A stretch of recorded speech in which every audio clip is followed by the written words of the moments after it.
sounding off, but at the end of the day, somebody has to go in there and actually physically do that. There has to be a political replacement for Hamas for the millions of people who are still in Gaza. So it's easier said than done. Anyone can make claims, have goals, but if there's not a real process to make that happen, then it's just a slogan. It doesn't really mean anything. You can have an international. It means something. Like the Unifil? That worked great. No, it means something. You really think that he's going to make a statement like that and Trump's not going to back it up? He tripped down on it. The Nobel Peace Prize. Trump did you hear him very say self-serving. He doesn't care about Israel's long-term. He tripled down on it. Waltz tripled down on it, and then you hear those comments also out of Marco Rubio. I mean, you just go across the board on who's going to be in that region. Exactly. So I'm asking from a U.S. perspective, okay, just how this is going to play out. But that would require a resumption of the war or some kind of political scheme to outmaneuver Hamas. No. I mean, the one thing, Trump, that's what he says. Okay, and as far as keeping Hamas out of power, look, Israel could do that on their own. That's really not that difficult. But now you got the U.S. backing them for 15 months with their troops in Gaza. So it's clearly harder than they kicked the shit out of him in Gaza. What are you talking about? They kicked the shit out of him. Hamas is still in charge. They're still controlling. They're not in charge. The IDF is in charge. Look, the IDF is in charge. All over. Hamas is controlling the Strip. They are in. The IDF is in charge. Okay, fine. You want to go with fantasy wins? Go with fantasy wins. Yeah, but the IDF you're right. Hamas is doing so well. The IDF is distributing the aid. Yeah, because there's certain issues with that you already know of. But the problem is, Hamas has done so well. True, when the facts on the ground. Wait a minute, so Hamas killed 400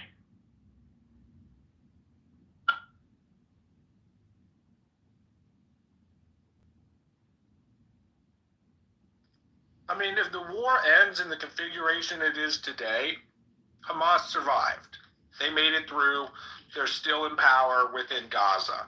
Something new has to happen for them to be permanently deposed, either politically or with police action or with military action. But it remains to happen. It hasn't happened yet.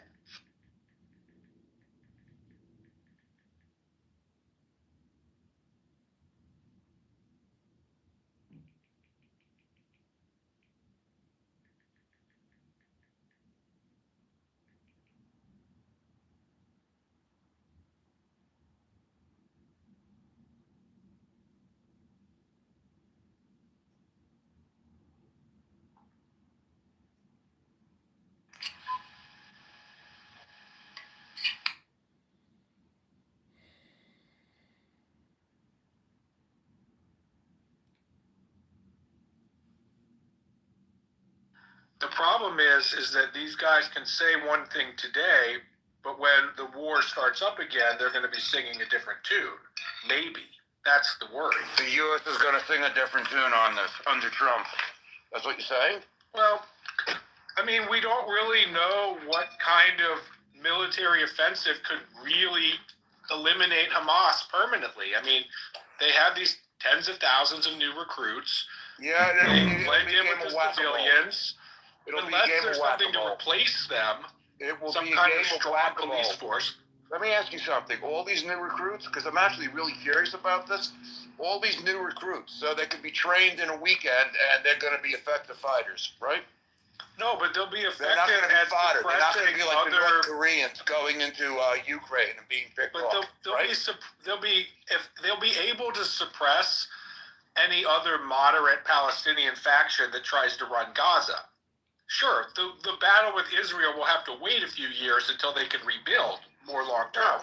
But in the short term, they can retain control of Gaza with those soldiers unless something actually disrupts them, which hasn't happened yet. It doesn't seem to be on the horizon as far as I can see. No, I see it. They're doing well. Can you please? I mean, all the ideas are going to do, they see something, they're going to go right in. Ian, can you please just not talk while you have food in your mouth and are chewing?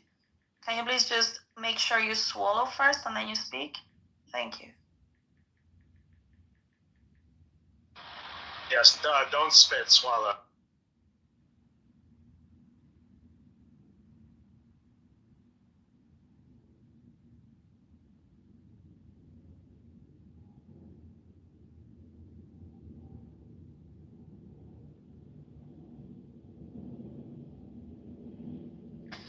I mean, I have a feeling this ceasefire falls apart rapidly after this first phase. Because there's just no scope for the negotiations, at least now that Biden is throwing a wrench in them. Biden? No, I don't think so. Well, he just claimed about is coming in on Tuesday. He just claimed that Hamas will be removed in the second phase. I mean, this is his ceasefire deal that he set up. I mean, that's now the policy of the United States. If Biden was the one that was in charge here this whole event, now I'd have very little confidence in that. With Trump in charge, it's going to happen. Well, it's funny how people trust Trump so much. I mean, I think that's kind of naive to trust Trump. I'm looking at what he's done in the past. How many wars started under Trump? None. How many people has he taken out under Trump? He's basically backed everything he said. Right, but the thing is, Trump is making these push for peace before Israel has actually accomplished their war goals. You really think the conversation between Trump and Netanyahu? You really think you know everything that was discussed? You don't think that there's something that they're holding off that you might find out about in 6 months or a year? I think Trump wants the Nobel Peace Prize, even if that hurts Israel's security. What were you saying? I was asking what wrench is Mike talking about that Biden threw into this, besides being Biden the whole entire time of where we're at today? Well, Biden just claimed that Hamas will be removed from power in the second phase of this deal. And I go tell that to the guy. Tell that to the guy in Doha that was spouting his fucking mouth off, that was saying how this is not the end. And I claim to be the king of. I came to be the king of it. Well, I mean, dude, I tend to believe Hamas when they talk about how this is not the end, and they believe this is a victory, and they believe blah, blah, blah, and more so than that they're going to be committing more October 7, and this fight is not over, and blah, blah, blah. And when you see the tens of thousands, and contrary to Daniel's opinion from earlier, I believe they're all fucking Hamas in Gaza, okay? That's it. They're all Hamas.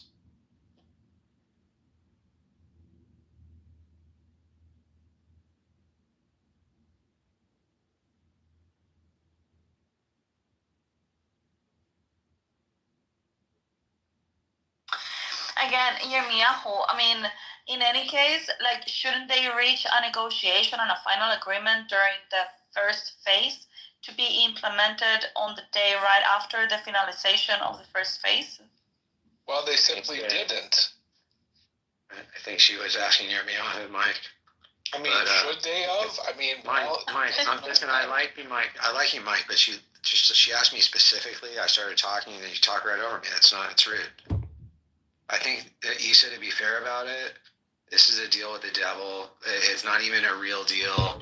Like, let's get our people back, and then we're returning to fighting. The number one thing that the Israelis put the absolute hard line on, that they were not willing to negotiate no matter what, no how, nothing, was that this war is not over, and we're not, the fighting is, it's up to us.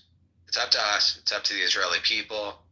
This fight is not over, and when our enemies are swearing to continue to kill us, this war is not over. And when they go out in the streets and they celebrate like this is some kind of a victory, and not only a victory, but they're yelling in that big crowd with Prince and his fucking lies that he was telling earlier, what he leaves out is they're yelling, Khyber, Khyber, Hayud. We are the soldiers of Mohammed Death, and they support October 7 100,000%, and that they want to continue this fight. And if they want to continue this fight, it is our duty It is our duty to rise and kill them first. We cannot allow them to be a threat on our border, period, end of story. And they are all the fucking same, whether it's Hamas or PIJ or Fatah or any one of these others fucking Palestinian terrorist organizations, are all the same. And until we have a decisive defeat of our enemy and they accept that this is a loss, it's not over. Until their leaders of Hamas and PIJ and Fatah say, no, we surrender and we want to live with Israel as our neighbor, this is not over. Okay? And we shouldn't be so naive.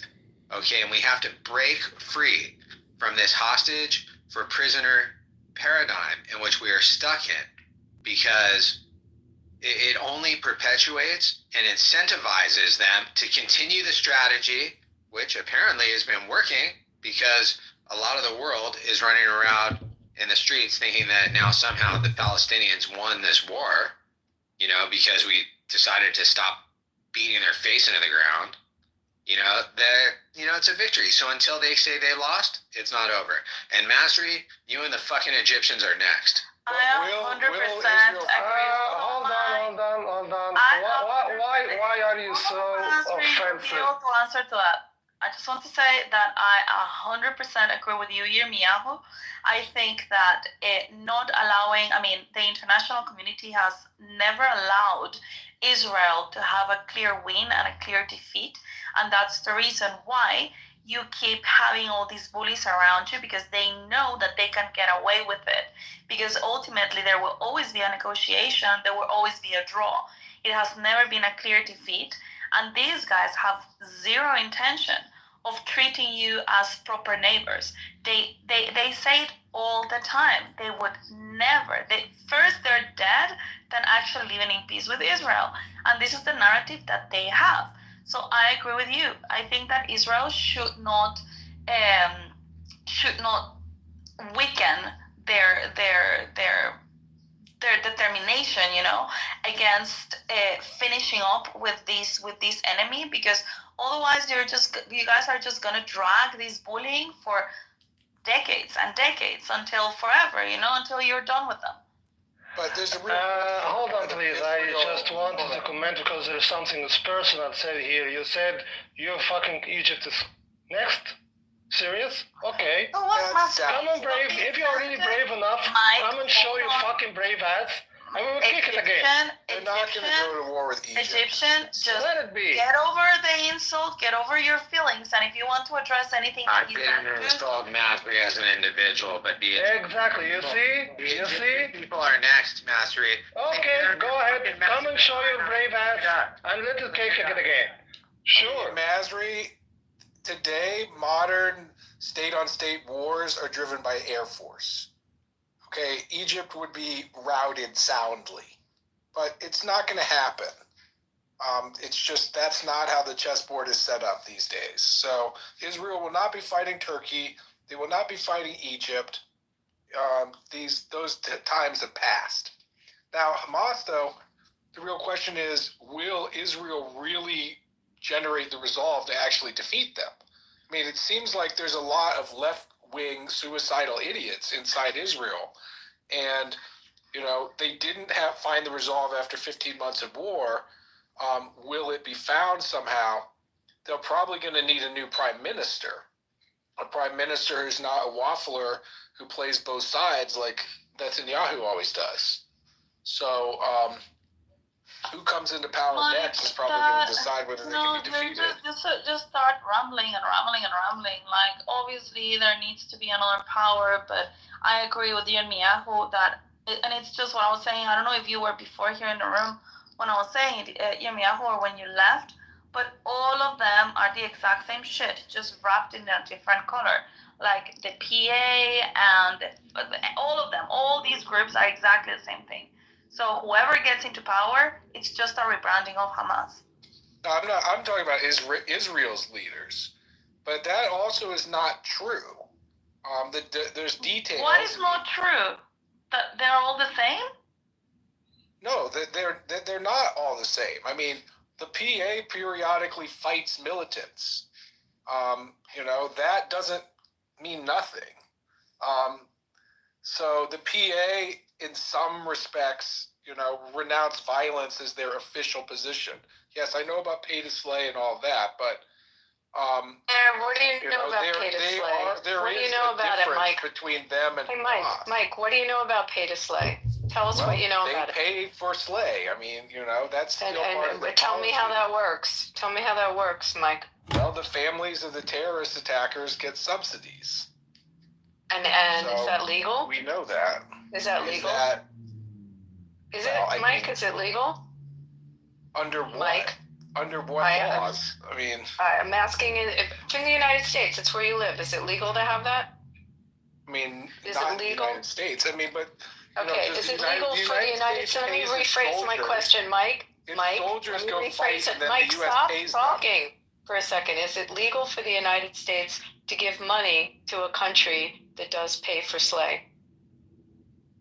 Is it, Mike? I mean, is there a law that prevents that? I mean, yes, I'm asking you.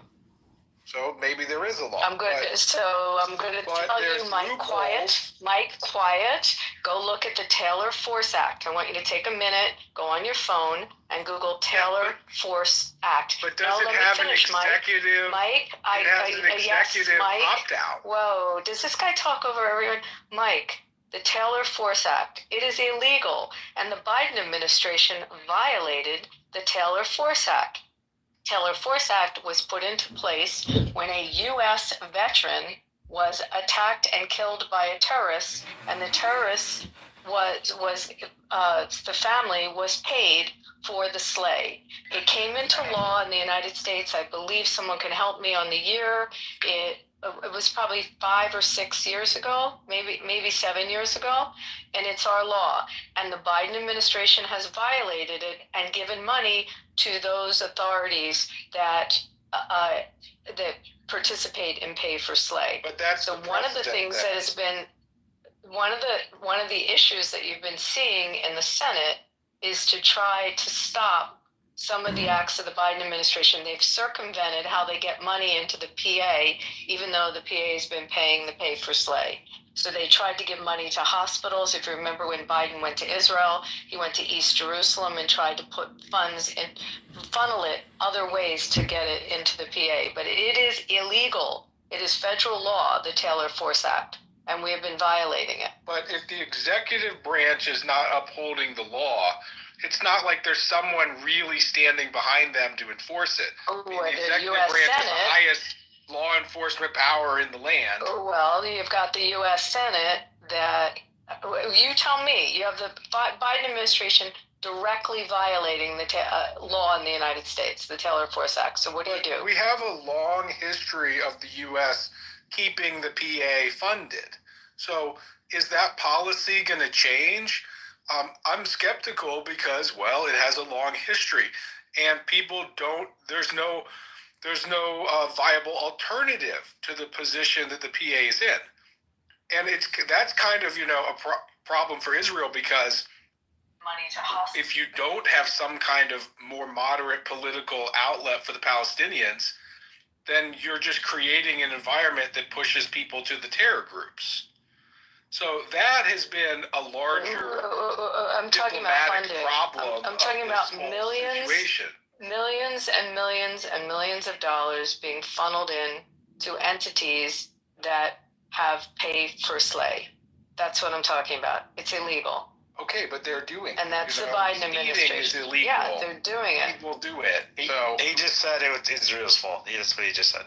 He just blamed Israel. I know. Yeah. No, I mean, well, the thing is, Israel's, if they, obviously they're fighting Hamas. If they just gave up, but being opposed to the PA right? Is that what you're too, saying? If they just gave up. But the problem is, if Israel eliminates all of the political outlets for Palestinians, what did they expect them to do?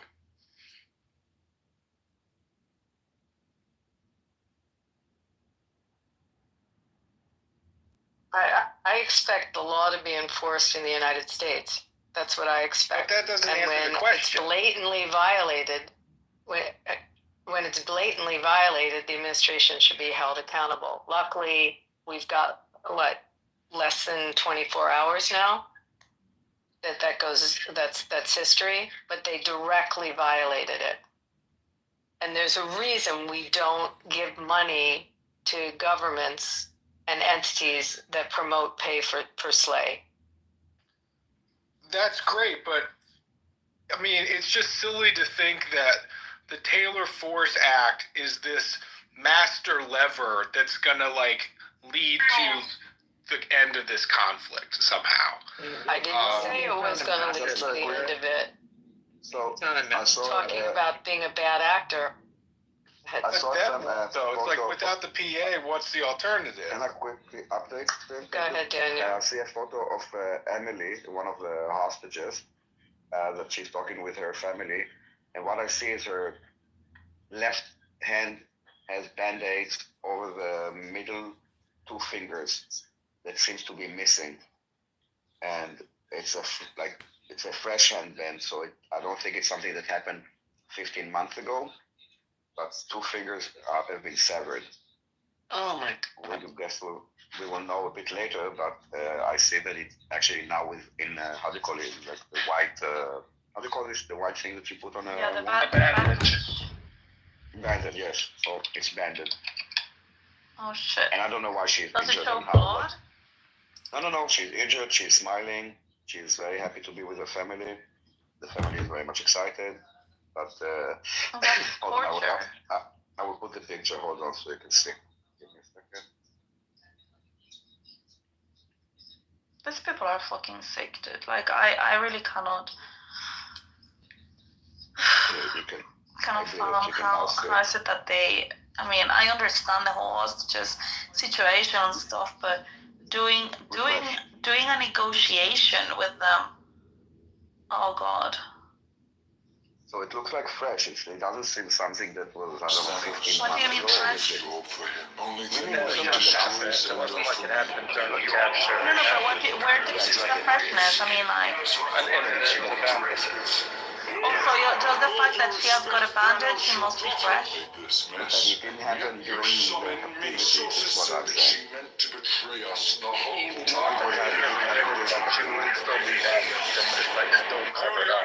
Yeah, correct. Yeah, if it had happened before, it wouldn't have happened. Politics bore me. Sorry, go on. I would have dropped it by more after. And apparently, you alienated my favorite Can I ask Daniel a question? Once again, distract. Yes, go ahead, Val. Mike, Lord, Mike. Political Hey, problem. Mike, just a second. I have a question for Daniel. Just as an Israeli I'm wondering, do you think you can accept Qatar as a good actor in this deal? Check mark, because I don't allow individual persons Tough question. Like it's in a way yes, but on the other hand, I cannot ignore The main difference Al between Jazeera and the negative propaganda that they're doing against us. But it seems that at least during this negotiation, they were playing a significant role. I don't know if it's to kind of appease the United States or whatever. I cannot tell that they are like a good faith actor because of everything else that they're doing. But in the negotiation, yes, I think they were. So it is in a way a deal with the devil, right? So, I mean, Yeah. most of the United States is that way, right? That's... I mean, the deal is a mass easily with the devil. Not just enough, Did you see what Ben the Gurion whole said? structure of the deal. Not Ben Gurion, Smotrich just said it had to happen. It's definitely a deal with the devil. It's definitely a bad deal. The question is, which seems most Israelis agree with, that it's a good idea to do a bad deal at this point. Meaning Israel has enough of an upper hand, and this is the only way to save these hostages' lives. So it's worth doing a bad deal. Well, no one's denying it's a deal with the devil, and you're negotiating with absolute animals. And plus, we're deporting terrorists that we have in our prison. They're not going back to Gaza. I don't see that as a major issue, the 90 or even up 2,000 criminals. The major issue is is Hamas is standing post a permanent ceasefire. An extra 2,000 murderers. I mean, you can buy that for a pretty cheap price. Well, the reality is that most of them would have been quietly released by Israel eventually anyways. And that all these thousands and thousands of Hamas soldiers that were swooped up in this, Israel doesn't really have a plan for dealing with these kinds of things. So we'll see what happens with that. But people won't be watching it closely as time goes by.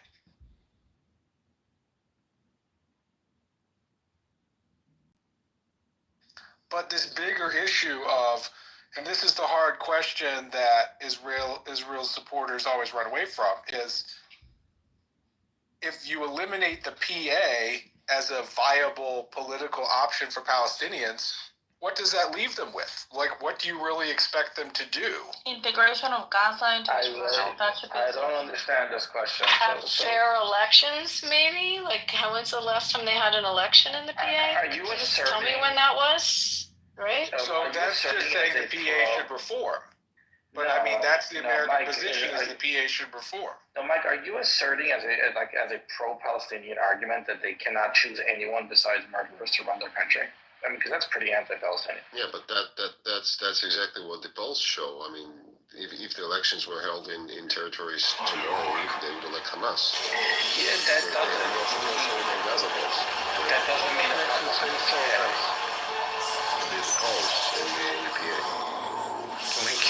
Can we establish that based on their behavior over not only the last 15 months, starting at October 7th, but at many points prior to that they have disqualified themselves, the Palestinian people that live within Judea and Samaria and Gaza, they have disqualified themselves from the ability to govern themselves. They've disqualified themselves. But what are you going to do with them then? And for how long? Well, that's it. One Jewish state. Jewish state. They've disqualified themselves from self-governance. They have proven themselves incapable. They've proven themselves incapable of living in peace with their neighbor. And as most demonstrated by with the ceasefire deal, that their leaders are on TV saying that this is not over and they want more October 7th. So Mike, you want your enemy to confess their defeat. Hold on. You want them to be defeated. You want to defeat them, and you want them to confess they are there. And one-stage solution, Jewish, and they still stay still. Is that what you expect? Your country still doesn't admit they lost the Yom Kippur War. So this is going to be hard to explain to an Egyptian. Sorry again? What are you talking about?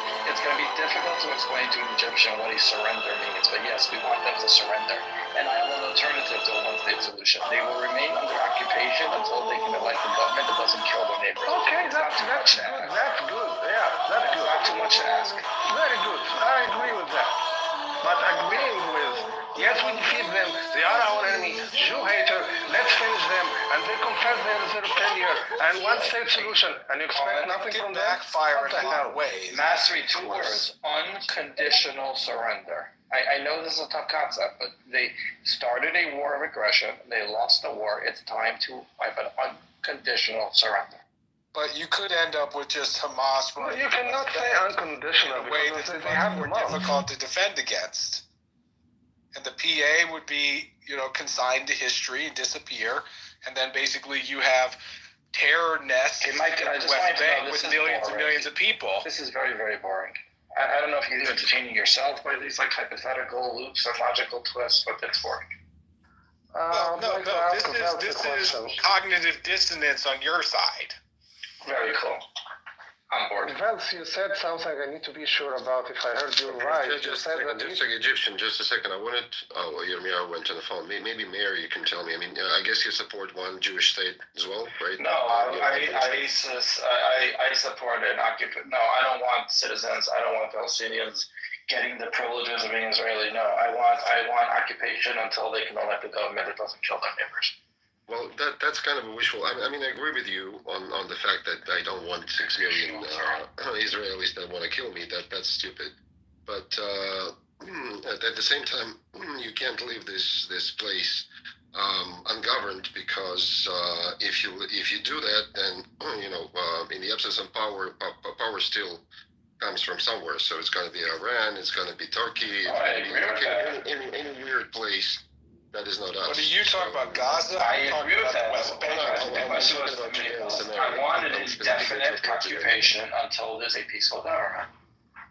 But you can't expect them to elect one because they don't know what it is. And also, just what don't would know their the concept. territory be? What's the point of electing a sovereign government with no sovereign territory? They can have it. They will offer territory 100 times, and they'll be offered 100 more. All they have to do is elect a government that's peaceful. It's a really one requirement. So Stop you're going to saying give that. up East Jerusalem. You're going to give up all of these things that are part of the supposed West Bank territory For peace. For peace, yes. We For offer. peace, Likud has offered that multiple times. Omar's offered it. But they're going to be under occupation until they finish the sentence. Until they acquiesce to that. But realistically, they're going to do the opposite. Realistically, the PA is going to be dismantled piece by piece, and you're going to have the uprising of Hamas in the West Bank and other forms of these terror groups. Because that's what we already see. That's the reality on the ground right now. Cool. You're predicting the future and telling the reality on the ground. It's extremely boring. I have no interest in getting stuck into one of your loops. Well, that's just optimism bias. I mean, if you can't analyze the situation, that's your own problem. Okay, cool. I can't analyze the situation out with you.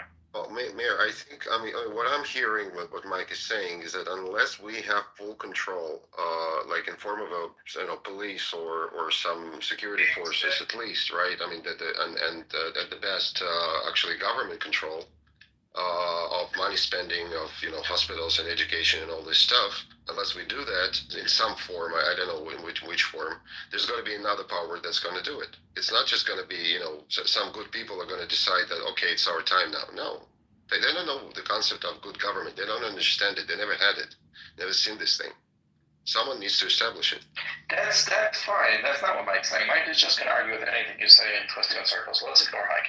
If you're saying that an infrastructure has to be built in order to create the government, I agree with that. My point is, you have to be very clear of what your end result is. The end result is a peaceful nation side by side. In order to get there, there has to be an unconditional, unwavering idea of an indefinite occupation until there's a peaceful government. Now, if you're saying we should lay the building blocks or work with NGOs that are willing to lay the building blocks, that makes perfect sense. But this defeatist idea of we're just going to have to side with terrorists, let's take the lower level terrorists, it's retarded. Yeah, but I'm not talking about NGOs. NGOs are not going to do anything. I'm talking about power, the government, the actual power, the power of force, the power to kill. It's going to have to be the occupation. That's the only power basically the government has. No, it's going to have to be the occupation. I mean, you want to know who's going to direct the traffic, who's going to enforce, who's going to stop honor killings and all that? It's going to have to be who's going to be the head? Who's going to be the head of the police? Who's going to be that guy? And at the end of the day, you're talking about the two-state solution. It's going to have to be controlled by Israel until there's someone that can take it over peacefully. But by then, it won't be realistic because of all the settlements and, basically it's much more likely that Israel formally annexes Judea Samaria. Have something to say? Then that's just much more likely than a two-state emerging anytime soon. We also your idea is premised on something where history is going the other way. Cool story, kid. What are we replacing UNRWA It's with? simply true. You can not worry about it, whatever, but it's a reality.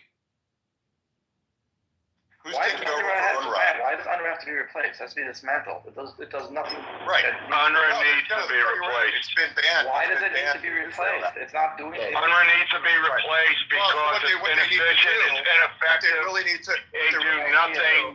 They do nothing for their own people. They do nothing. They're in the middle of answering the question. Yeah. Ian, stop So making the UNRWA. So the problem is that UNRWA is the only organization in the UN that perpetuates refugees after a generation. Every other refugee is managed by. Well, yeah, you may know this, but not everyone may know this. Everyone else is with the United Nations High Council on Refugees, which settle people somewhere else, so that way they can end the refugee status. This is the only one that they continue to, and that needs to end. No, but Matt, I think people are missing my point. The PA needs to be replaced because they're doing something. They're directing traffic. They're enforcing laws. They're making sure that there's building codes. There's something the PA is doing. Now, the fact that they're not a good government, we need a good government there. UNRWA is useless. It needs to be dismantled and destroyed. It doesn't need to be replaced. We don't need permanent refugees. They're not doing anything that needs replacement. They just need to be defunded and ended. Yeah, you have enough refugee organizations to take care of that. The UNO is useless. Absolutely. The problem is why would the PA want to govern on behalf of Israel when there's no chance that the two-state solution will actually happen? See, this is Never why get any sovereign territory. This is why you're boring. You decided there's no chance, and then you decided why would the PA you're having a conversation with yourself. Well, that's because I can look at a map and I can see all of the Jewish settlements all over the West Bank. I can look at East Jerusalem and I know that Israel will never Mike, no, you can't. No, you can't. I mean, let me ask you this: every two-state solution that was offered to them in the past, what exactly happened? Basically nothing. No, that's my point. And so here's the part that really gets me. So you think that everybody is going to stand on the sidelines on an area that, by the way, international law, you guys like to quote that? By international law, it's a disputed area. Okay? And Israel has every right to it, simply for the fact that that was the area where Israel was attacked. When the war ends, you don't go over to do-over positions and think you have no sacrifices to be made. Right, but that's exactly my point. Okay. But why? What do you mean that's your point? Why would the PA want to keep facilitating that when there's no realistic chance for them establishing a sovereign state with any sovereign? So they have relevance. No, they have relevance, and that's basically about it. I mean, I've heard this stuff. Into this conversation. He has nothing to say. If the PA doesn't, clearly he has nothing to say. You guys just don't have answers because it's a very difficult. No, actually, good. I've listened to you. And he's right. You really have nothing to say, nothing to add. All I hear is complaining. I mean, let me ask you a stupid question. When the Korean War ended, okay, there was the United Nations organization, sort of like UNRWA, but that thing ended in 3 years. 3 years that thing was over. But the North You guys are going on it for like, what, 76, 77 years? No, I mean, all I hear is excuses. And you know why UNRWA doesn't end? Because it's not worth it for the Palestinians for UNRWA to end. Why do they have their own organization and another organization does the rest of the world? And you don't even see, this is relatively embarrassing. You don't even see that. I mean, all you're interested in doing is sucking on the UN's tit, okay, and complaining and whining because you've got more than enough people that are sitting out there that are willing to fight to the last Palestinian, which quite frankly, I think you're one of. Me? Fine. No, he's not a Palestinian. He's not pro-Palestinian. But you guys you don't seem to understand that the political context in the West Bank is what's significant in the future. Cool story, kid. Does anyone intelligent have something to say? Can I ask? I mean, you even following what's happening? What did you say, Mayor? Mayor, hold on, everyone. No, I said trying to do one at a time. No, Mike is just going in circles. I want someone that has something actually to say. Yeah, I had a question for you. I'm pointing out. Mike, can you mute Mike? Yeah, let someone else. Mike, you got to mute up for a little bit and let some other people talk. Right, okay. I want if he's here. Because I think nobody knows what's happening. Could you wait, no, hold on. One at a time. One at a time. Dels is talking, right? Yirmiyahu, are you here? Vincent. Yeah, I'm here. So, if I understood it correctly, your position is that there should be an administrative control. Basically, we have the Area C, right? So we would do the same for Area B and A as we do for Area C, right? We have military and police and administrative control. Do you think this is a bold enough idea, for Trump to support? Is it something that he would be ready to go for? I'm not sure. How bold he is in that sense, because Rubio would be. Don't you think it would come through Rubio? Kind of. Just go through the system is going to work it to get it up to Trump. Would probably be. It would be sold. Two things. It would be sold to Rubio, and also you've got. I keep saying this in rooms. People forget it that you have the Senate Foreign Relations Committee that is diehard on this, much stronger than the Trump industry. From Lindsey Graham and Tom Cotton and what they're spewing and what they're believing. So you have two branches of government that are going to be pushing for this. So when you say, will Trump get behind it, I think you're going to see the Senate behind it as well. I don't know if that answers you. No, it Maybe kind I of could does. chime But in. Maybe I could just chime in on that since he addressed me directly, if you guys don't mind. I think Oh, that yeah. 2025 and 2026, the first 2 years of the incoming Trump administration, will give the appropriate timing on the end of this current conflict, hopefully ending current conflict, in order for Israel to stand up and exercise sovereignty throughout the entirety of Judea and Samaria and Gaza, and that new ideas are going to have to be floated out there and opened up to, because the old paradigm of the two-state solution has been tried over and over and over again and failed. It's been offered over and over again and failed. An independent statelet like Gaza with a unilateral withdrawal has already been tried, not only in Gaza, but also withdrawing out of South Lebanon after the Second Lebanon War, and also withdrawing out of the Sinai, even with a peace deal with Egypt, has led to more terrorism and chaos in areas in which Israel has previously withdrawn from, that we are not going to be withdrawing from any more territory, and that we have to look forward to a new solution, which is not really being talked about yet, which is full sovereignty over this entire area, and looking at other ideas to provide some sort of autonomy for the Arabs living within Judea and Samaria, which claim to be Palestinian, okay, which carry the Palestinian identity. These people should have some local governance, but they should not have the same sort of sovereignty that an entire nation state has, with the ability to have an army that is right on our border, because they have demonstrated their past behaviors to disqualify them of having that power. They have disqualified themselves.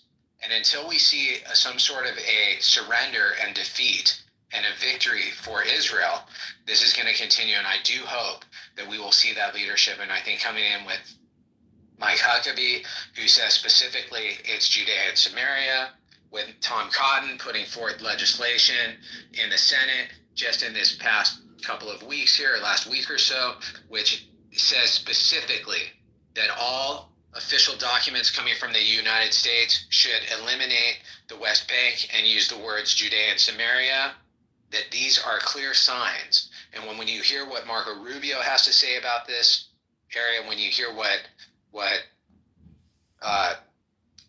the incoming National Security Advisor, Waltz, has to say about this, when you hear what the Secretary of Defense has to say about Hamas, okay, that we have the strongest pro-Israel government, I think maybe in the history of the relationship between these two countries, that now is the time for us to move forward for a new vision of one Jewish state. That's my opinion on that. And so yes, Vels, I think that the people in charge right now in Israel, I hope, and those in charge in the United States have the stomach to move forward with bold changes to reshape how we're handling this conflict. It's just, there's no answers for what will happen to the millions of the Palestinians in the West Bank or Judea and Samaria. What we can say is that the millions of Arabs living inside Israel enjoy a better quality of life than Arabs living anywhere else in the entirety of the Middle East. But the Arabs that live within Israel under the sovereignty of the Israeli government have more rights than any other Arab living in an Arab country. Is the plan to supply those civil rights now to the Arabs living in the West Bank? Because it doesn't seem like that's on the table. If first they have to surrender and agree to living under one Jewish state. Well, and they're then not we can going talk about to. They're the not nuance going to of it. agree. Well, then more of them have to die, Mike. Okay, well, because so when that is exactly what I'm saying. When your enemy swears and openly declares they want to murder you and kill all the Jews, it is our duty to stand up, to rise up and kill first, okay? So until they can surrender their death to Israel, death to Jews mentality, it is our duty to kill them first. So your plan is genocide in the West Bank. That is not what I said. It sure sounds like it. I said that they need to surrender. That we need so to have Mike, a defeat. this is why you're. Well, they're not going to. Mike, This is why you're useless to talk to. You're just going to go in circles forever. So you decided that the Palestinians will never talk. They will only want to kill until they die. Therefore, it will be a genocide. Based on what your claim is, your idiotic claim, they deserve genocide. But any intelligent person knows that as soon as Hamas is removed and these power structures coming from the outside, like Iran, is removed, they will not choose death. They will choose to live peacefully with their neighbors, unless you are such a big racist that you think the Palestinians would rather die than live in peace. And if that's the case, then that's what will happen. So now to stay on It's mute, just a because you're very boring. Shut up, unrealistic Mike. You're take. boring. You know, you're boring because you're such a fucking idiot. I have no patience for circles. You said lying.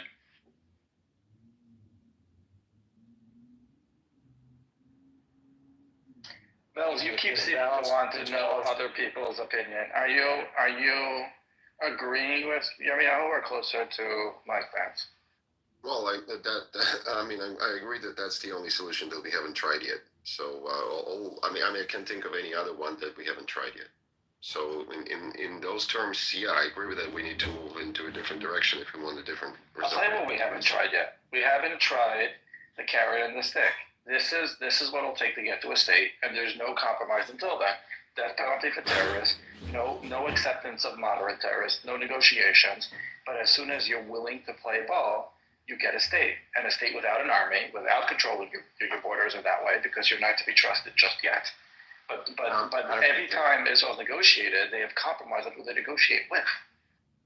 They're not going to. I don't agree. I think that we need to say that two-state solution is dead and murdered on October 7th. That was the last straw. There's no more point in talking about it. So now let's talk about something different. Here's why I don't like your plan. The two-state solution is dead and done.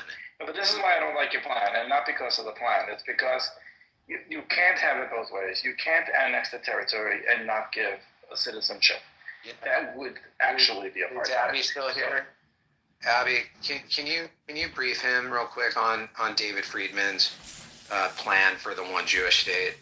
I mean, from the political aspect of it, legal and political. Is that David, like libertarian David Friedman? David. He is an ambassador to the former ambassador. Yeah. He wrote a book called One Jewish State.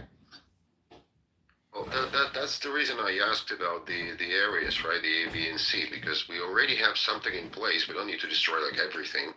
We already have something in place that can work. I think that basically if you change the control of Area C, make it like work under the terms of Area B, and then gradually move I'm sorry, no.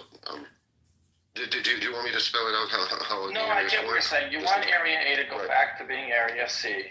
But again, no. Area C is administered by Israel. So Area C basically is what we want to gain both A and B, and you just do it gradually, basically from C to A. No, but so then you're not agreeing with Yirmiyahu. C to A means creating a state, means making a secondary state. Not necessarily. I think. I mean, it's still an autonomy, right? So you don't annex it really. You keep its autonomy. You just change the structure of power. Who administers who's the administration? The problem with that idea is it's a permanent occupation, which means that your great grandchildren are going to be serving in Judea, Samaria, and Gaza. Now, if that's the only solution, then fine. But there's hopefully an exit ramp where that can end. And the only way that can end is if the Palestinians take control and put into power a peaceful government. Now, I understand that's like a big step to get there. I just don't know why that's off the table, because the reason why Oslo failed is because it was negotiated with Arafat. Israel has never waited for a partner that actually wants peace. Now, maybe they will never come, and then I'll go to my grave saying that they never came. But I don't know why we're taking that off the table. Because we cannot give up our security, and we cannot give up we can't look at our history and what's happened so far, and the negotiations and the offers which have preceded it, to say that we should offer the same things again. It's crazy, actually, that this deal right now, this quote-unquote ceasefire deal with the devil right now, is the same deal that's been offered since May, more or less. It's nuts to me. It's not to me. Look, we give you an offer, and then you come back and you want something. You need to get less now than you wanted before. Okay, they cannot. They've lost the two-state solution. It is dead and done. And if we don't open our eyes to some other, maybe we all haven't even thought of it yet. Maybe it's not been talked about yet. But if you can't conceptualize a way in which Israel is the sovereign over this land, where we can provide a better quality of life to all that live there, that want to live in peace with us. Okay, I'm not talking about genociding all of the Arabs. Okay, what I am saying is to genocide all the fucking jihadists. Okay? And if they want to live in peace with us and be our peaceful neighbor, then we can help have a wonderful life together. And if you can't envision something like maybe the way America does it, Puerto Rico is not a state. The American Samoa is not a state. Guam is not a state. They don't vote for our president, okay, in the United States. Okay, but they receive many of the same rights, and I don't know all the specific definitions here, but they get such a great quality of life, and they have local autonomy. They don't have an army either. They receive protection from They receive protection from the U.S. So this is what I'm saying that we need to be opening our eyes to, and to become open to some other solution that has not been talked about, because one state where it becomes majority Arab, majority Muslim, that doesn't work for the Jews. Okay, that doesn't work for us. Making it two states where we have our neighbor who now we've recognized as an official government, an official country, which can have a military and alliances, military alliances with our enemies, okay? That doesn't work for us, okay? That doesn't work for us. Now, what can we do to help find them some level of sovereignty so they can have local governance of themselves? Well, we can help provide civil infrastructure. We can help provide security of the entire area. And lastly, to create this other two-state solution, another Arab state, another Muslim country with no Jews, why in the world can Jewish people not live where the Palestinians live in the two-state solution? Because they want all the Jews out. Does that mean then shouldn't all the Jews leave Israel? I mean, shouldn't all the Muslims leave Israel? If they're going to demand that the quote-unquote settlers, which is an offensive pejorative, the residents, the Jewish residents in Judea and Samaria, cannot live in Judea and Samaria because this is the quote-unquote Palestinian Arab state, not Jordan, which it is. Point being, why in the world would we agree as Jews to say, you know what, we're gonna actually help you ethnically cleanse all Jews out of Judea and Samaria, Judea, where Jews come from? This is fucking sick and nasty for anybody to even consider that. So anybody that feels that it's an appropriate thing to do to give a country to a bunch of terrorists that swear our destruction is insane or suicidal. I mean, I think saying that you want to live in peace with people in the Middle East is just a crazy idea. I mean, just saying that really puts you in a position where everybody sees you as a weak person. I think, Israel should always have the intention to attack, not to defend. Because as long as you want peace, then people will see you as weak. So I think that's crazy. I mean, you're in the Middle East where everyone tries and wants to kill you and eliminates you. So that's really crazy for me to hear.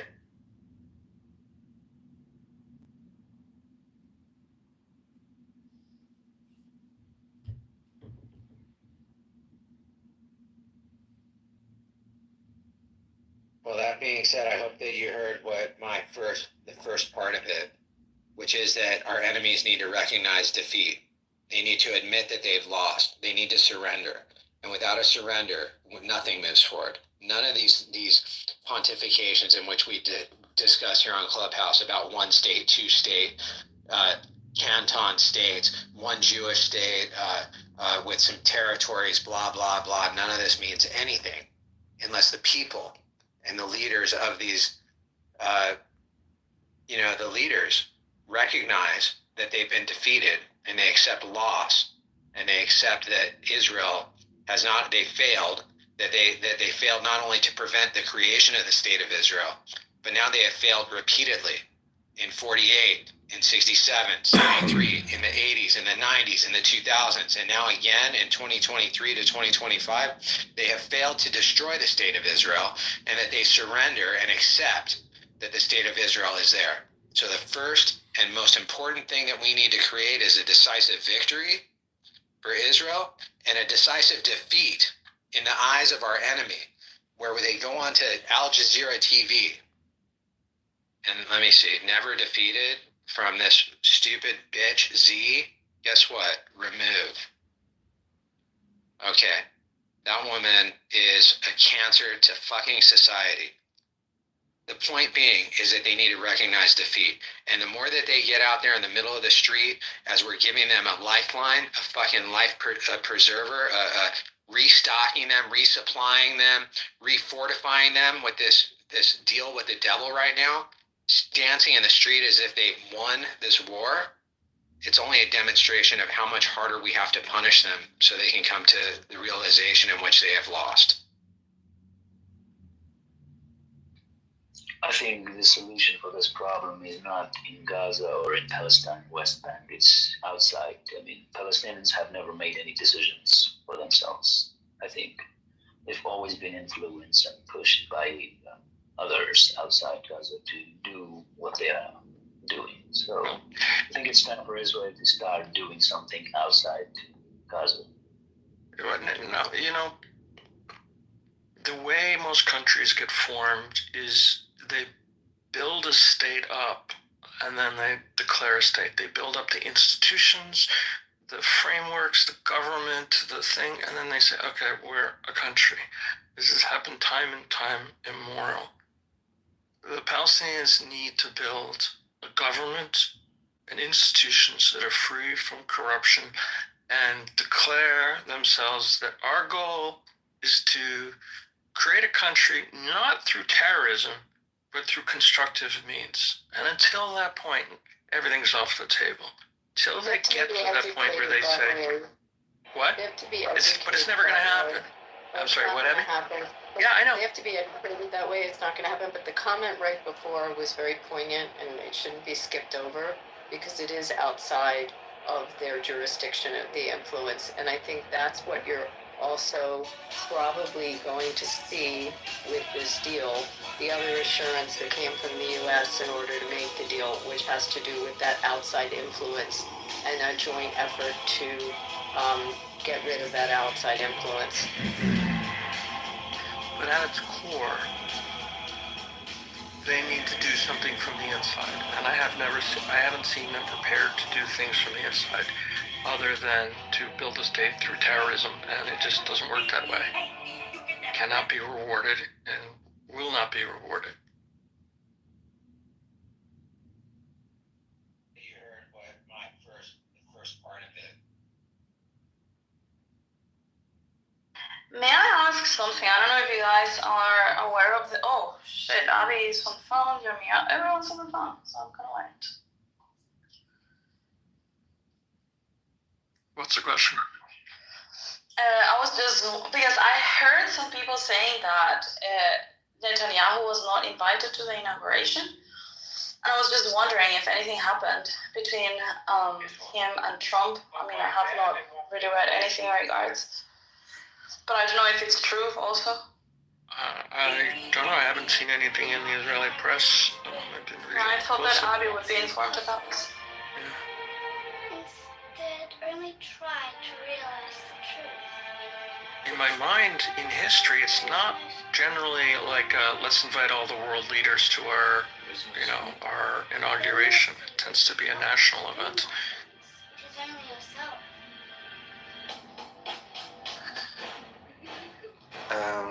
How do I say your name? Is it Yakov? Am I pronouncing that correctly? Yeah, Yakov.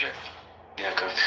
Well, I mean, we could just believe them when they tell us themselves that they have no intentions of doing what you hoped for in the future.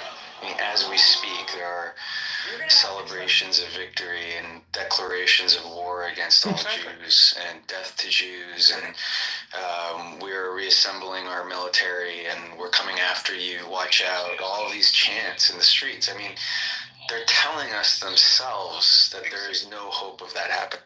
And that's my point.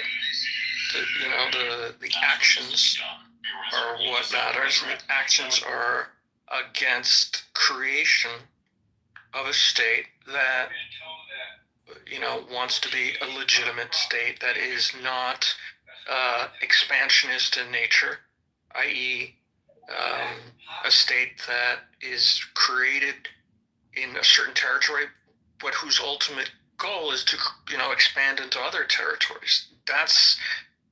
I can't think in history of another country that was formed in such a manner.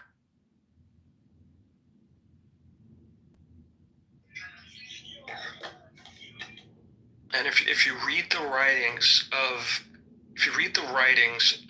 certain Hamas officials after 1987, essentially they said they will recognize Israel. Let's say they, in their wildest dreams, they said, okay, let's go to a 1967 borders. We'll recognize it, but only as a stepping stone to the eventual destruction. So when they say, yeah, we'll do this and we'll accept this, it's only as an interim step. It's not as a final step. And the final plan is the one that needs to be understood completely through reading what they wrote, from listening to interviews on TV, on Lebanese TV, on all sorts of different TVs.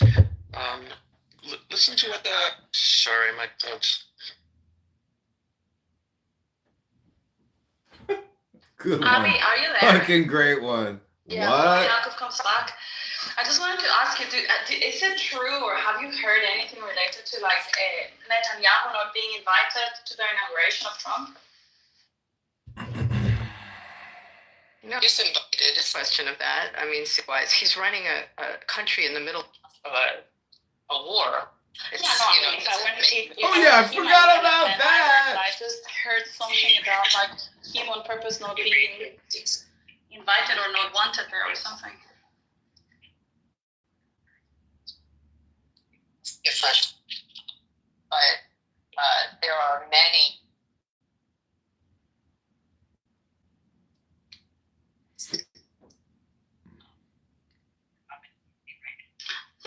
Your microphone is very bad. I don't know if you're in the microphone. Sorry, it's just a microphone. Wait. Hold on. Can you hear me? Hold on 1 second. Let me put my earbuds in. Yeah, this is better. There are many Israeli dignitaries that are here, and they'll be here for the actual ceremony. Remember how the ceremony is going down. Rotunda's only going to fit. I just found out this finally. It's like 700-800 people. It'll be members of Congress, very close family and friends. Some of Trump and everyone else. A lot of the foreign dignitaries that are here, the ambassadors that are here, will be in a viewing room at the Capitol, but separate from the rotunda. So majority of the people that are coming in are not going to see it live of dignitaries. But often with an inauguration, you have the ambassadors and you have the dignitaries that are already here. You don't have, I think the guy from South America, Argentina, is here, but I don't think you have a lot. It's not something heads of state come in for. So, but anyway, it'd be just suicide, political suicide in the middle of this deal for him to come here. Wouldn't make any sense. In the middle of this. Hostages are coming home today. He needs to be he has to be in Israel. But there's many Israeli dignitaries that are here. There's a large contingency of them.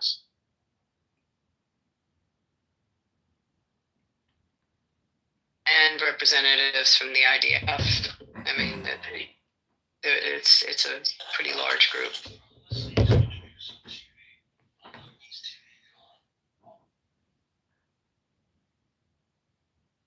Miriam, do you think Trump has a grudge against Netanyahu? Is there an issue in their relation? Do you think there's something that's can be an issue in the future? Personally, I don't believe there is. I mean, just based on what I see in the media, I don't have close of a finger on the pulse as maybe Abby would on that. But I don't really see any. I don't see why there would be a grudge. Number one. Number two, what I would say is something that I think that Trump admires amongst quality in our allies, a U.S. ally, is the ability to stand up and fight for yourself. And what Israel has proven in the last 15, 16 months, and I venture to say actually for much longer than that, is that Israel is a strong country. It is an absolute producer of economic growth. It, number two, has a robust democracy in which has a military that is strong, powerful, and more than that, willing to use its power and strength in order to protect itself. And what Trump wants more than anything is not for the U.S. to have boots on the ground or to be more involved in foreign war.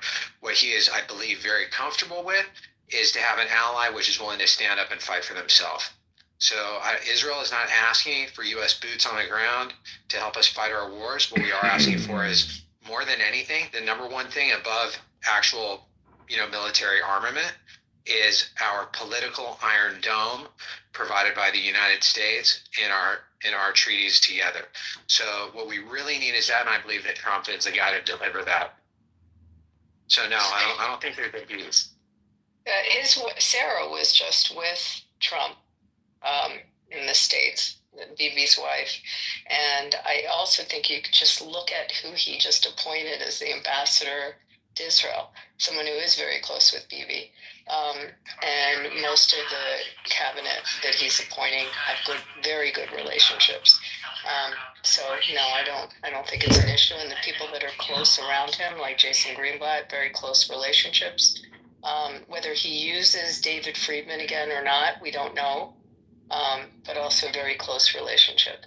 So I don't think they're strong egos, but it's not something like bad blood where you saw with Obama that it was absolutely bad blood. Obama made him go in the back door of the White House and then disinvited him.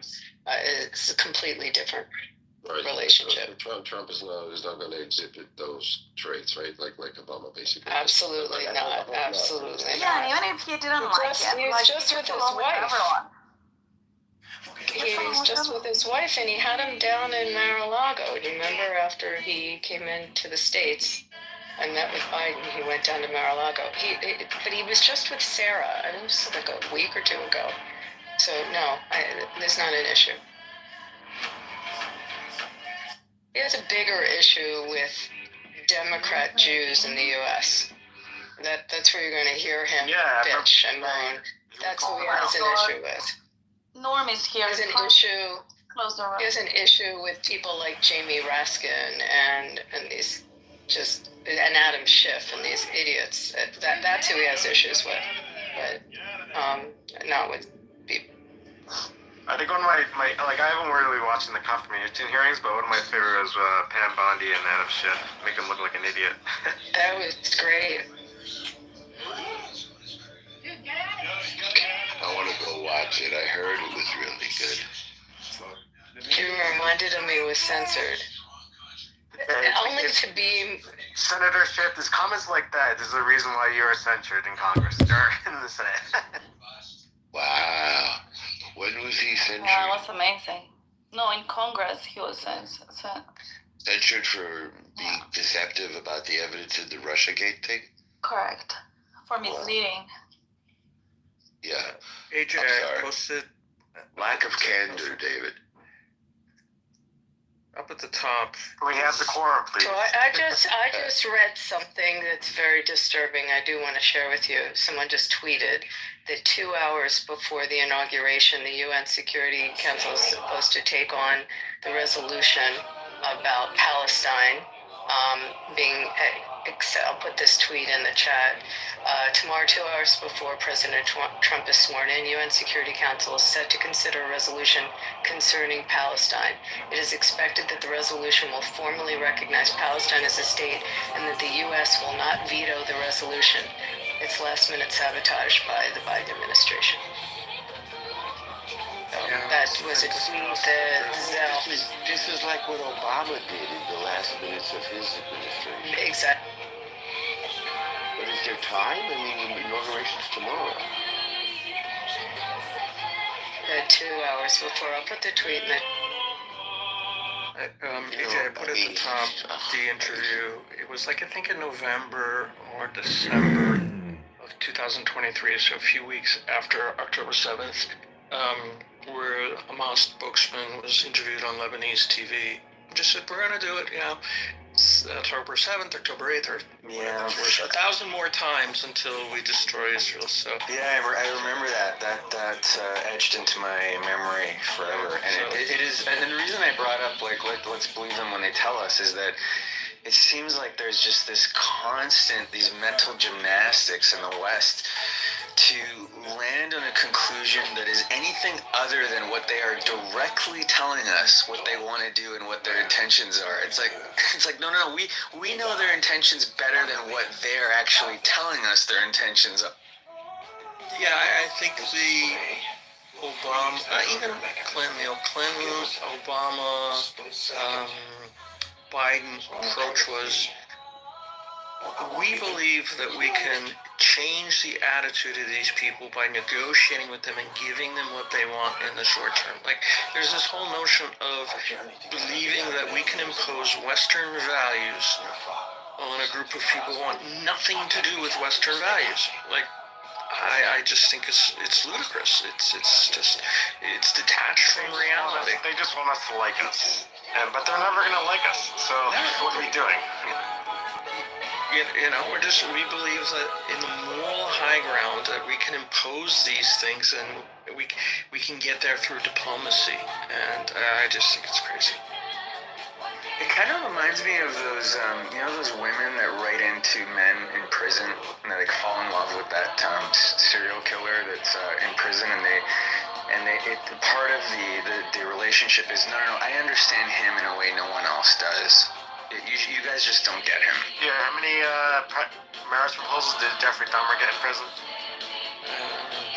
But that guy Luigi is quite the hit. Oh my God! I mean, there's girls outside of the New York courthouse saying "Free Luigi." It's all good-looking girls, or half good-looking girls. What, you went down to check them out? Did you get any phone numbers? No comment. No comment. Oh my God. I cannot believe that they are going to vote on that. This is terrible. This is just terrible.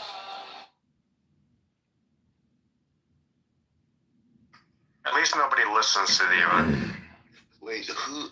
But what is the practical implications of that, Abby? I'm sorry, what were you asking? What is let's say they vote, let's say they recognize the state of Palestine or whatever. I can't even understand, but let's just pretend we recognize the state of Palestine. Security Council, right? Yeah. So we have to go to the General Assembly for a vote, and then we would have a veto. I mean, then you have Elise Stefanik in. So this is a symbolic kind of thing, then. It feels like it, because it would still have to go to General Assembly for a full vote. For recognition, and we would have veto. Now, how the vetoes, who else has veto power? What other nations? That I'd have to check. David, do you know? David, the Russia, China, the UK. Yeah. Right. Who is it? Hold on, Holmes. 1 second, Jakob. David, who is it? Who else does? Russia, China, the UK, France. It's the permanent members. Yeah. And then there's one that's rotating, right? Correct. Is India permanent? Did they make India a permanent member? I'm not sure. No veto in the General Assembly, you're saying, but veto in the Security Council. I think the Security Council resolutions are binding, actually. The GA is just straight votes, which Israel would lose. Everyone has one vote. It's sort of like the House of Representatives. The Security Council can be vetoed by the permanent members, and I'm looking them up right now, because the permanent members changed from the founding to current. Like I think China was added.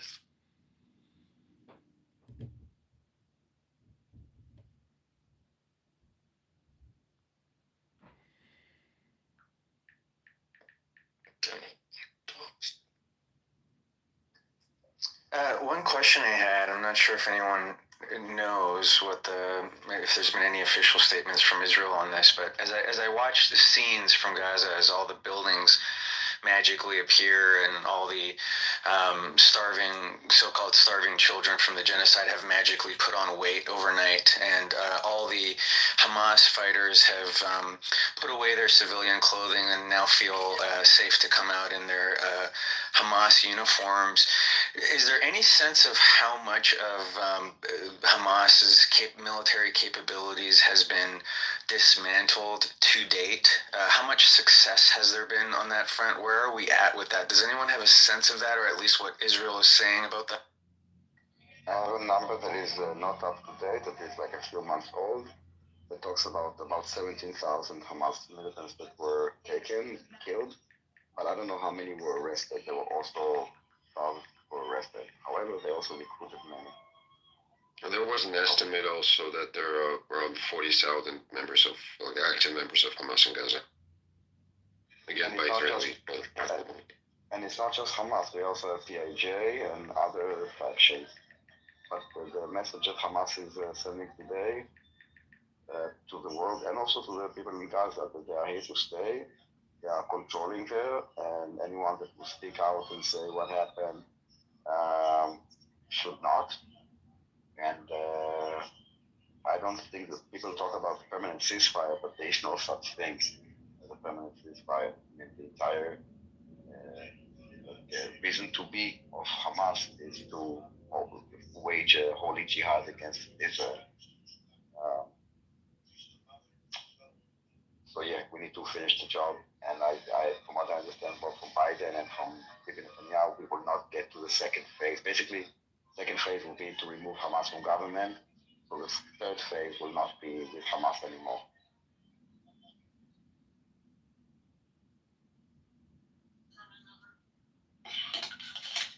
But it could be Islamic Jihad, it could be, I don't know, all those Muslim brothers, whatever, right? I mean, it doesn't really matter what the name is. That's one of the problems. No, I'm talking about the ideology, not the name. Yeah, but it's the same ideology. What Islamic Jihad ideology is different from Hamas. So I'm saying, I'm talking about the ideology, not the name. The ideology of Hamas will not be able to stay in government. Not the name. They could rebrand tomorrow and call themselves Zippy. I don't care. But you know that it will, right? I mean, that's a nice way of saying to say that it will not, but in reality it will. I mean, we haven't done anything to destruct it yet. I hope yes, I'm talking about it. We're not there yet. I'm talking about the future. That's also not true. Sure, we've done things to destruct it. We taught them that joining such a jihadist group makes your life expectancy go down significantly. That's fine with them, Jacob. I mean, they're fine with that. That's no, they're not. Hey, Daniel, they're having a leadership problem, and also the UNRWA schools. It's going to take another 20 years. The UNRWA schools have been taken over, and their ideology is no longer being taught that way. So, I mean, this idea that we're stuck in today's ideology forever, especially in a generation that switches so fast. We watch the generation grow up under Gaza and under Hamas, and their entire ideology has changed. To think that's irreversible, I don't get the mentality. Like the same way this has been drilled into a generation by indoctrination, these children aren't stupid. They know who forced them out. Once IDF is back in there, they'll see IDF soldiers and know the way they treat the civilians as opposed to the way jihadists shoot the civilians, no matter what their name goes by. Like, this defeatist attitude is surprising. I don't see. I mean, we don't have control of their education. I mean, not that I know of. No, UNRWA does. Education is part of the issue. It's just like the mayor. Education is part of the issue. They all go to the mosque. And in the mosque, there is an imam. The imam is the one who puts the ideas in their head. The UNRWA, the schools also, support that. But if you remove that part, you will still have the other part. You don't have any. Sure, 20 years ago, right? Again, just because I'm saying it's possible doesn't mean say it's easy. So roadblocks are not like again, I'm very aware that this is a long, slow, difficult process. But 20 years ago, they had an imam. and the majority of Gaza wanted to have a one-state solution and be a part of Israel. Now you have a generation that's been brainwashed in a different way. It's also very hard for Iman to say something when IDF soldiers are there. Have you ever spoken to Palestinians from Jordan and Palestinians from the West Bank? They speak very, very differently. The ones from the West Bank are well aware what Israelis are like. They say a whole bunch of nonsense, but there's a certain level of understanding that when they walk up to the checkpoint, they get treated with respect. When you speak to the ones in Jordan, they think that Palestinians are being shot randomly in the streets. You can't lie to people. What do the Jordanians say? Say that again. I could even say more that I mean I worked with guys from Palestine. I mean I'm in high tech and they have amazing programmers there. So and we even invited them to Israel. So I mean I understand that there are people and they have nightclubs and all this stuff. So I mean not in some like in Ramallah probably, but in all cities. But again I mean it's you're talking about their level. Yes, they have like good stuff. But you know that I mean that they have Hamas, they have all those groups are still there, and that in our jails are mostly those guys, right? Not the guys. I understand all that, but those you do admit that in the last 20 years the Gaza Street has gotten a lot worse, right? Since the disengagement in 2005, things have gotten a lot worse. Oh yeah, of course. Okay, so the good news about that is if you reverse that, it's reversible. Now, that doesn't mean that you're gonna also sing Kumbaya and that no one will ever try to take like that. All that's gonna happen. But the point is, the same way it was created, it is possible to undo that creation. But isn't there? Well, again, just a short, like to finish this. I'm not saying it's not possible. I'm just saying that we need to do something in order for that to happen. We don't. Daniel, can I ask you a question? You there? Did he just? I'm wondering if what Israeli commentators are saying on the TV. For me, it was just incredibly interesting. The number and quantity of Hamas fighters that came out in fatigues, rifles, pickup trucks, all sorts of like. Where did this stuff come from? Were there a whole host of tunnels that Israel was completely unaware of? Like any commentary on that? Taking their fatigues away from them, and we're not but just like doesn't mean I'm just trying to figure out where all the vehicles came from. Like it seemed like so much so quickly. It's just I don't know how to interpret it. The area in the center, like the camps of the center, this is where most of the hostages were, and Israel did not operate there because if they would come close, the hostages would be killed. Okay, that explains it. So Israel was not in that area at all, not in the tunnels there, not in the infrastructure, not anything. Now what Hamas did today was basically a show. They brought Al Jazeera. They didn't do the swap. They could have done the swap very quietly. No, they did it in the center. No, that's not their style. But it's all about style. It's about they wanted to pass a message. They made it into a performance. They brought thousands of Gazans. They did it in broad daylight in the middle of the street with full fatigue, with guns, with flags. They even dressed the hostages. One of the hostages has like a Palestinian flag on her. It was a display of dominance. Right, that's their style. In Gaza. Yes, and for others. So everything that we saw today was basically it's a show. It's a show. It's a show of dominance to show we are here to stay. No, I got that. I just couldn't figure out where they came from. So your answer that Israel didn't operate there, it answers the question. Thank you very much. You can also see on the background, we see the convoys. You can see that there are like buildings next to it. There are markets and correct. It's not flat. Exactly.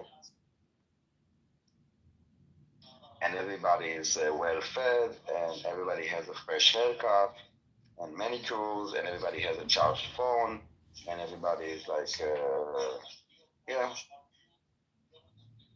Thank you very much.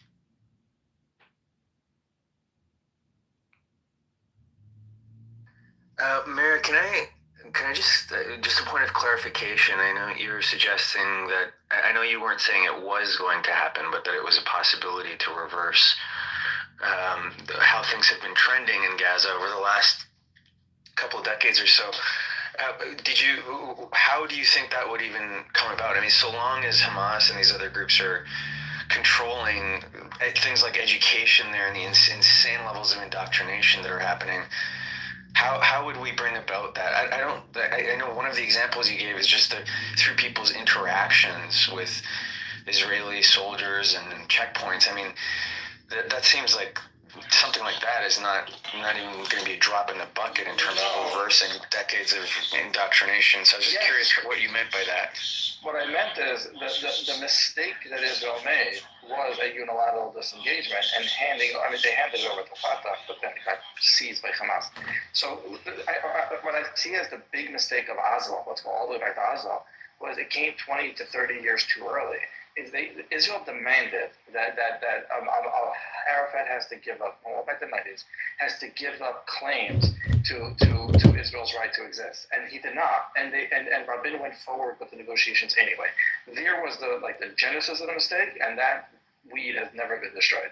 So what Israel has to do is go back to the drawing board and say, we're willing to have negotiations, but these are the premise that has to happen until then there's an indefinite occupation.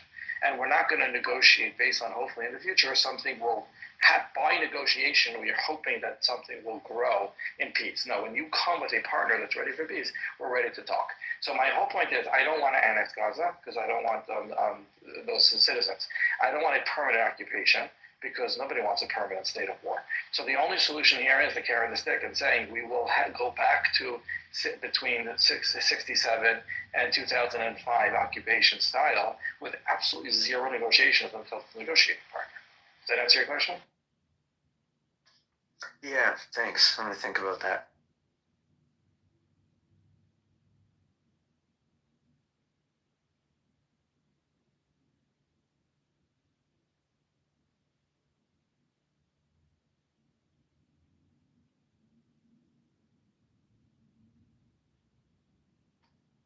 Is it fair for me to assume all of this is temporary and that there has to be another phase to this because Israel would have to be insane to allow any kind of potential for regrouping, reassembling of Hamas, which they surely have at this point?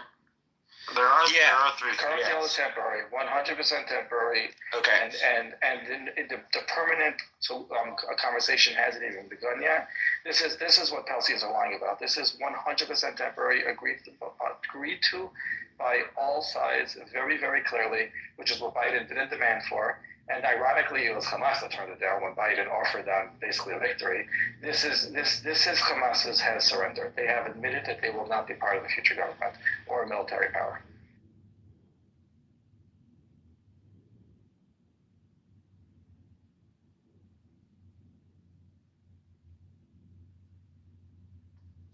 You know, something that I found striking in some of these images as those vans were going through the crowds with the hostages inside the vans, it seemed like, ironically, some of these Hamas fighters were holding back the crowds from coming through and getting to these hostages. The image of that was quite striking because you're always hearing about the, civilian this, civilian that.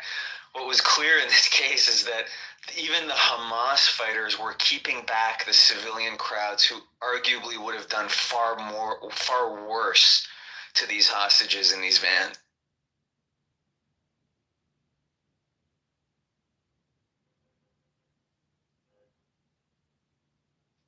I just don't know. I just don't know how you reverse this level of hatred and savagery.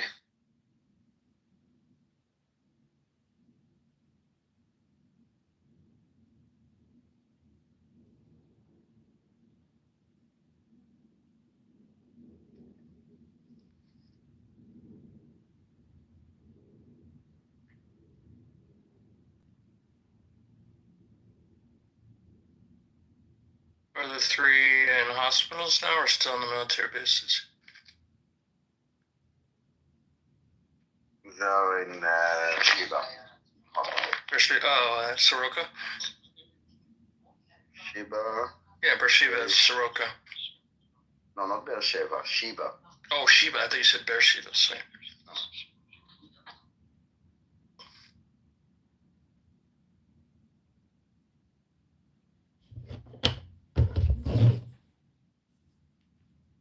Who was any of the?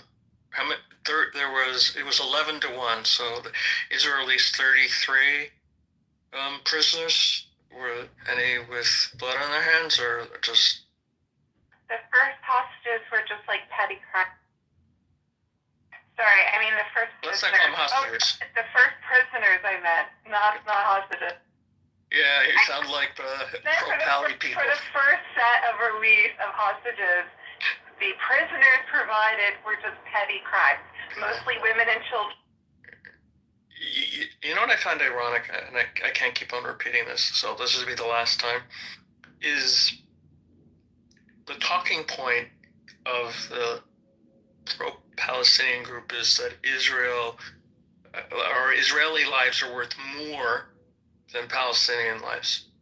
Well, Hamas itself just indicated that 11 Israelis are worth one Palestinian life. Like, they did the math for us. It wasn't 1-1, it was 11-1. I mean, 11 Palestinians are worth one. Yeah, that's what I just said. No, you said the opposite. Oh, sorry. 33 to 3 is 11-1. If I said the opposite, that's my dysgraphia. Yeah, and with Shalit, it was 1,034-1. So, or whatever the number was. So they say they're worth less than Jews.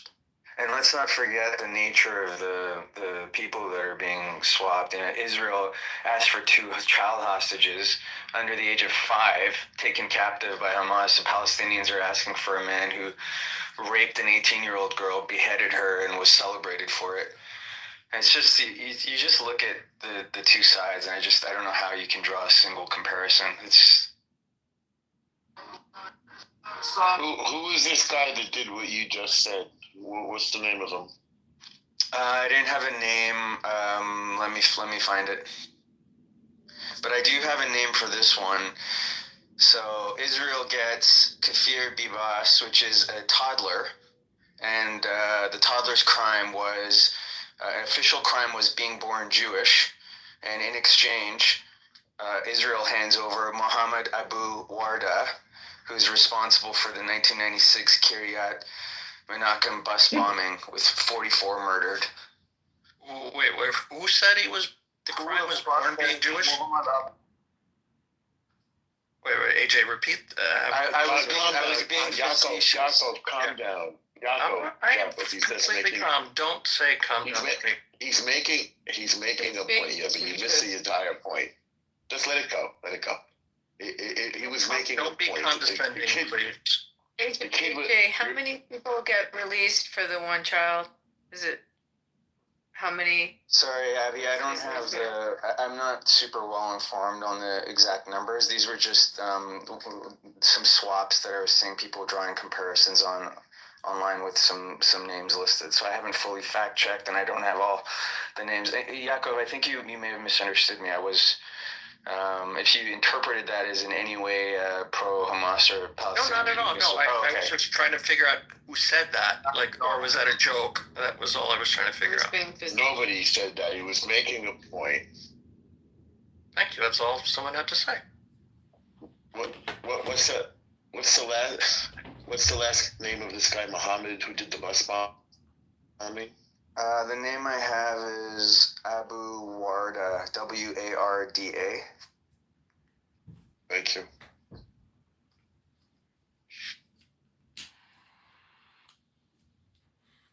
Did you see where the bus bombing was? It's listed here. It says Kiryat Menachem. Did it say when? This is back in Intifada 2? This is back in 96 is what it's listed as. If any of this is factually incorrect, please correct me so I can retract. I am King Ekbert. That You makes will show sense. me your face, or I will be unable With to judge Intifada whether or too. not you're telling me the truth. Two was started in the year 2000, or something like 2001, or something like that. And were you unfaithful? First one started in What '87. do pagans say of such cases? 4 I months was ago, there in Israel for the World Zionist Congress in 1987 in December, and I remember walking around Jerusalem, and I went with my girlfriend into the old city, and all of a sudden, all the doors, like these metal doors that shut the stalls of the stores, you know, in the Christian quarter, in the Armenian quarter, were being shut, and we went, you know, just to go shopping, to buy tchotchkes, whatever, and we were like, what's going on? Like we were just baffled by it. And you know, someone could check the dates, but that was December '87 when that happened, and that's the first time I heard the word. I didn't know what it meant, but I mean, the way it was, you know, manifesting was these businesses, and the businesses were owned by Christians and Armenians. These were not, you know, it wasn't the Muslim quarter; it was the Christian quarter, but everything got shut. So I don't know, but those were the dates. Yeah, Ruth and I took our honeymoon in July of 1987. We went all up and down the West Bank, just went everywhere. And that was July, and it's the first Intifada started December 8th. I remember it was December, I just looked it up. It started December 8th, ended in 1993. The second one started September 28th, 2000, after Ariel Sharon went up to Al-Aqsa Mosque area, the temple compound, which he should be able to, and ended sometime around 2005. It just simmered down. There's no official end date per se. Egbert, King of Wessex, the king regrets your attack on the Holy Church of Worcester. He wonders how much longer he intends to remain in his kingdom. Upon what he'll offer us to leave, what he'll offer us to stay. Stay. Yes. We want to make peace with the king. Peace. So we don't have to kill any more. I will relay your message. Why the Hamas is not giving back the hostages? Hey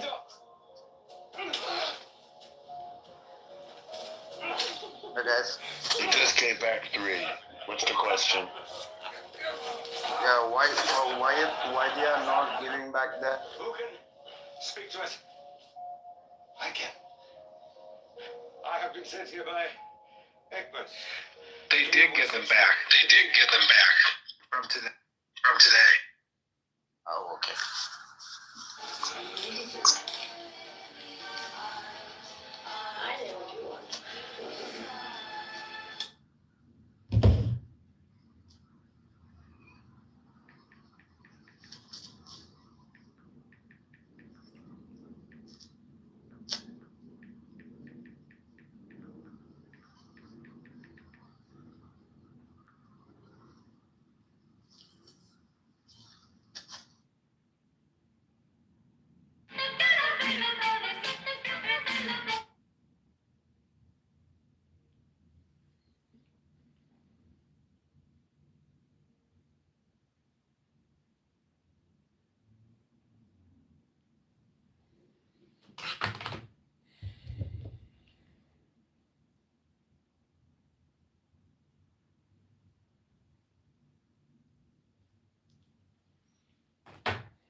You guys still there?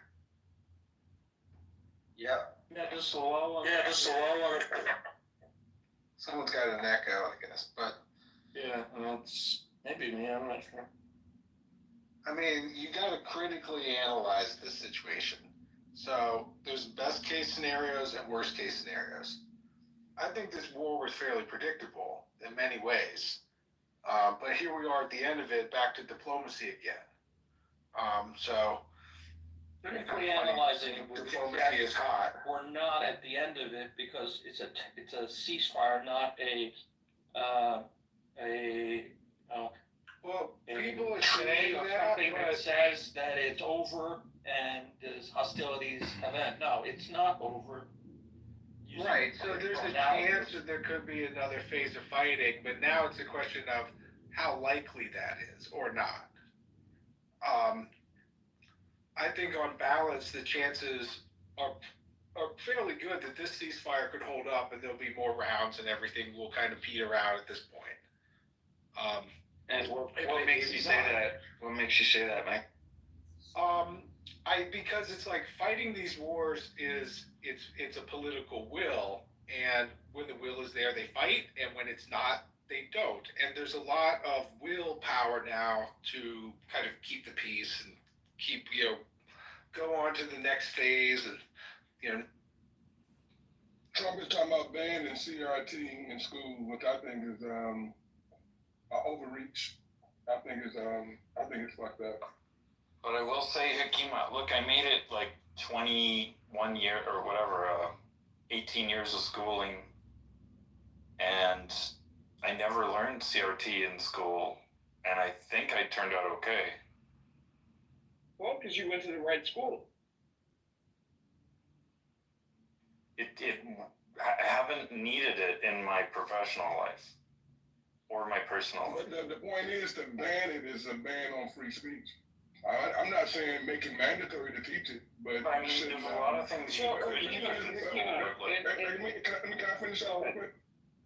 I'm not saying like make it mandatory, but to ban talking about white supremacy or white privilege, to talk about institutional racism, to ban that is wrong. I mean, it's Is it about CRT? Yes, 100%. So Hakima, how is that going to add any type of relevant in the business that I work in? We're bound by fair housing, so even if he's a good guy, but he gets upset. He's a good guy. Well, he's about to be kicked out of the house, and for me, but I want to also know if. You don't have to kick him out. That's up to you, but he's a Listen. I have a lot of patience for a lot of stuff, okay? But there's one rule that we have in this house that we repeat only this rule. Threats of violence is crossing a line. And, he's not unless you will tell me that he's a retard or that he's 6 years old, and I will say, okay, maybe he cannot control himself. But a mature man that cannot control himself and threatens people with violence, with physical violence, and he actually, I have my face here and I have my name. And he says, he will come to Tel Aviv and will beat the shit out of me. And this is a violent threat. And unless you will tell me like that he's officially retarded or that he's like, 6 years old or whatever. He's fine. You don't have to kick him out. He's on our side, but he has emotional regulation issues. Listen, there are Jews that killing Jews, okay? I don't want to be one of those Jews that is being stabbed by a fanatic Jew because he's on an ego trip. I don't know who he is, and if you guys have information about him, then maybe you should tell him. We know who he is. We know who he is. He's not stabbing anybody. Don't worry. It's fine. Mike, it sounds a lot like you're projecting. So, Harry, I'm just gonna say goodbye to Harry. Let's first move in. we sing the Issa song. And gonna block him from the house. Unless he will send a message for anyone that he takes it back, he apologizes, and he promised never to threat anyone again. Yeah, he shouldn't have done that, for sure. On the subject, I will let you back. Harry, you have 1 minute to apologize in the chat before you're being kicked out. And I'm also screenshotting this, and threat is something that I would assume is illegal in the United States, and I will find who you are. So you have 1 minute starting now, actually 2 minutes, so it will be 0 until 17:50 in my clock, to apologize and take it back. Go on, continue the discussions. Daniel, give him a little moment, some grace. This is extremely emotional for everybody. So I'm giving him 2 minutes to apologize. Okay, all right. Let's move it on. Let's move on. So I don't think there's any need to respond to Mike, the goal of Israel has not been reached, and the goal of Hamas has not been reached. Therefore, there's no basis for an enduring peace. Israel wants the complete absence of Hamas. If that's been established, then that war aim will have been reached. Israel wants the complete return of